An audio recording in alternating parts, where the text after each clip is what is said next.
Mas madali itong gawin kesa dun sa typical na face mask.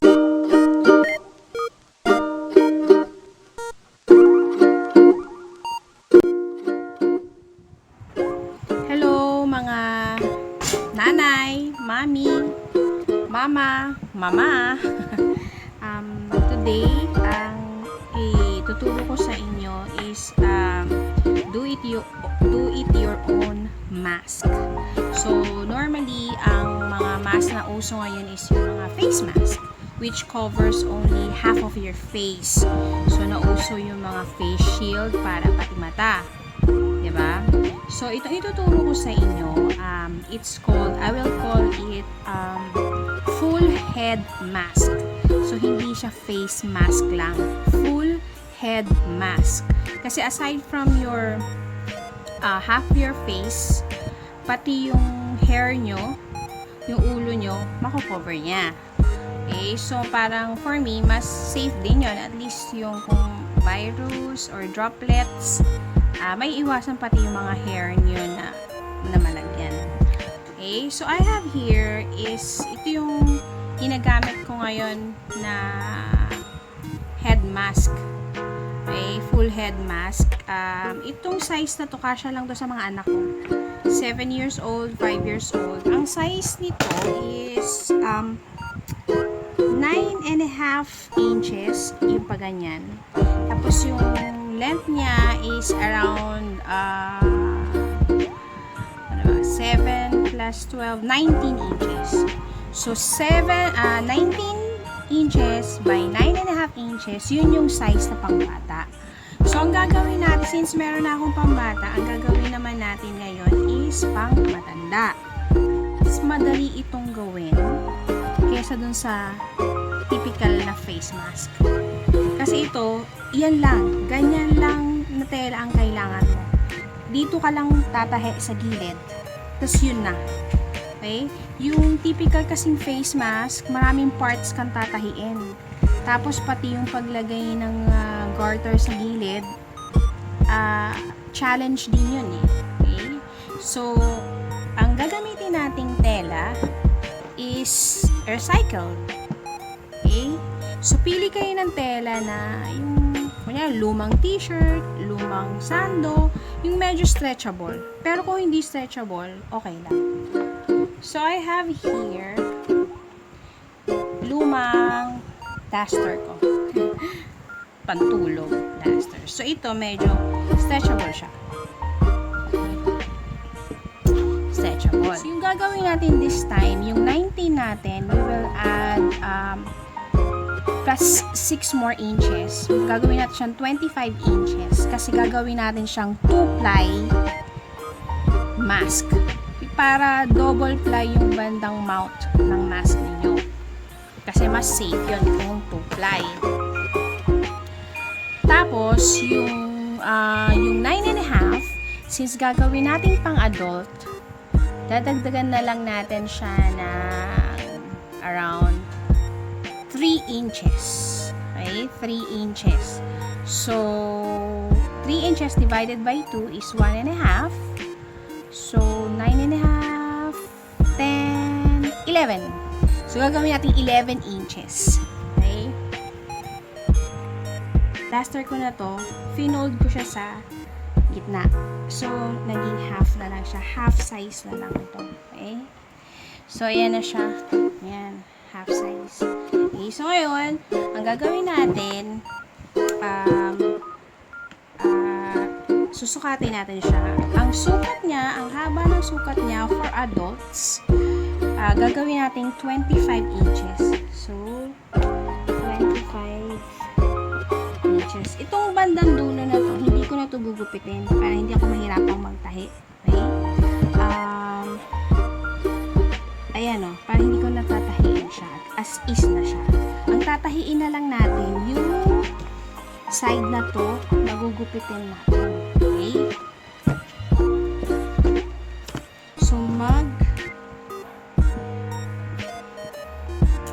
measure tayo ng 25 inches. Okay?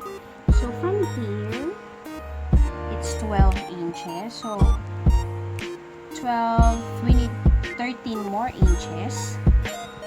Okay, so, tansya-tansya na lang, hindi ko na sinusulatan. Total, ano lang naman to, hindi siya yung kumbaga reuse na tela lang naman siya.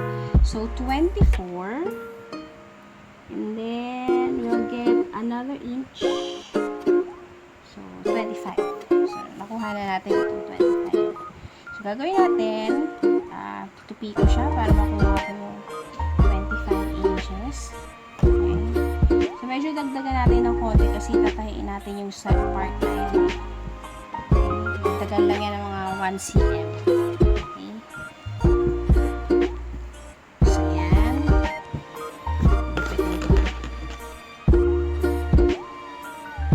Alam nyo po, mga nanay, itong ating full head mask na gagawin, ang masasabi ko, mas madali itong gawin kaysa yung sa mga typical na design na mga face mask na ginagamitan ng garter.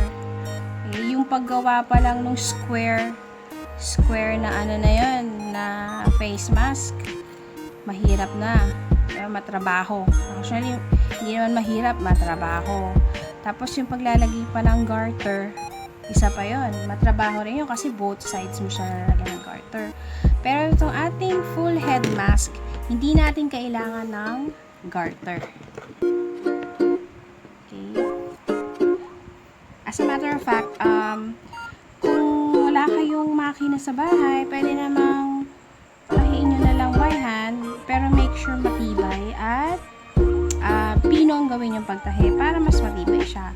Pero kung meron naman kayong makina sa bahay, like me, mas maganda makina na lang kasi mas pino yung tahi. So if you can see, hindi pantay ito. Okay? Kasi yung duster ko, hindi siya talaga pantay. Dahil parang pa-A siya, diba pa-A. So kung titignan nyo dito, maikli ito, mahaba to. Yung original na ginawa ko nung una, pantay lang siya lahat. Pantay, diba? Pantay siya. Pantay naman talaga dapat ganyan. Pero itong gagawin ko ngayon, hindi ko siya papantayin. Pero pwede nyo rin na gawin na pantay. Basta make sure stretchable yung inyong tela. Pwedeng pantay. Dapat ganyan. Okay, so ngayon, gugupitin ko na siya. Since tinupi ko to, yung isang damit na to or isang duster ko na to, makakagawa ng dalawang full head mask.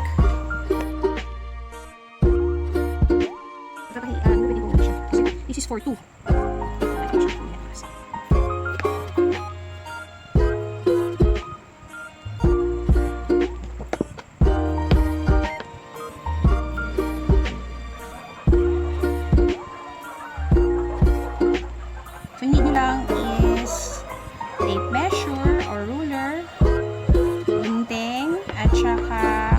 Sinunod kung mano-mano nyo lang gagawin yung pagtatahi.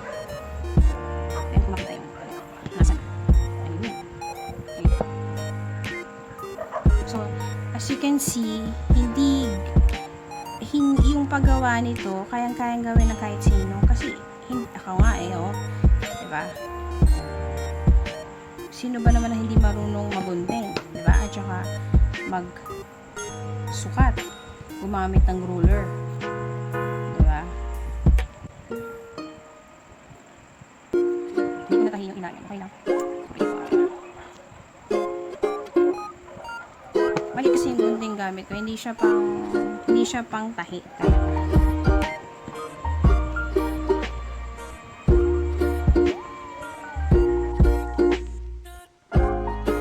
So, mga nanay, tatahi ko na siya. So, itong part na to, ayan, tinahi ko na siya. So, magiging ganito na siya. Parang tube. Okay? Parang tube.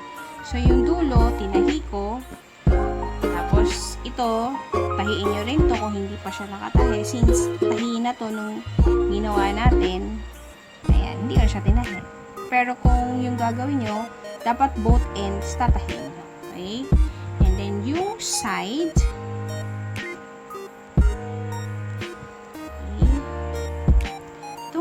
na to, tinahi ko rin.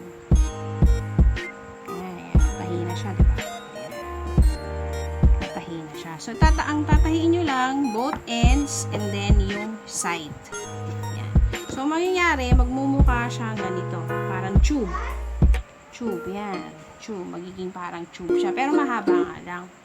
Originally, yung una kong ginawa nito, ang length niya is only 19 inches. Pero ginawa nating 25 inches. So, plus 6 inches. Bakit ko siya ginawang yung haba niya naging 25 inches? Kasi para maging double ply yung nasa mouth area. Okay? So, itong nasa mouth area, okay, ito yung wrong side. Make sure nasa wrong side kayo. Wrong side means yung may mga ganyan, mga hibla. Papakita ko sa inyo, ito na yung finished product natin. Okay, nasa wrong side tayo. Okay, so para siyang tube-like. Okay, may butas yan. So, ang gagawin nyo, bago isuot, papakita ko sa inyo kung paano isuot.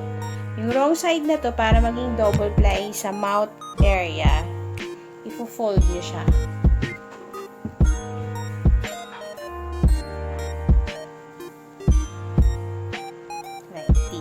So, fold na siya, double ply na yan. So, papakita ko na sa inyo kung paano siya isuot. Ito yung model natin, si Tatay Jim. Say hi, Tatay Jim. Hello. Susuot na natin kay Tatay Jim. So, ito yung finold natin. Tapos, wrong side. Pasok natin sa kanya. Okay. So, yung double ply, mag-i-stop siya dyan. Okay, so paano siya magiging full head mask?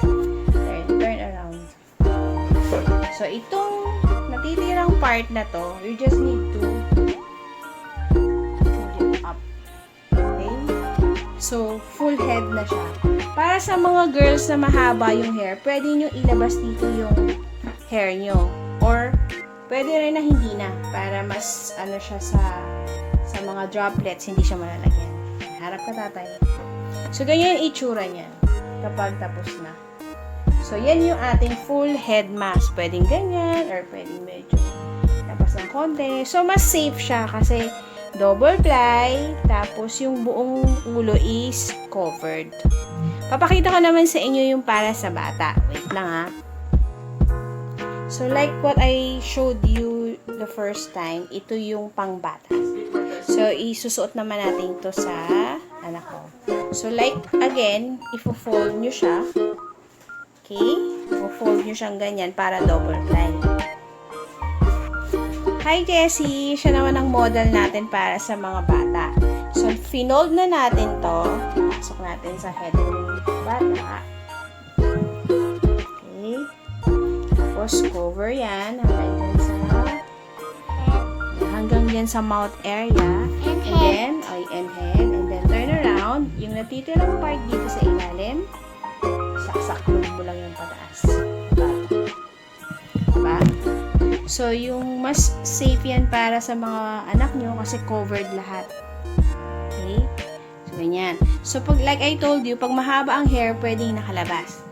Ito, sa ilalim. So, pwede nyo rin siyang ipasok sa loob kung gusto nyong lahat covered.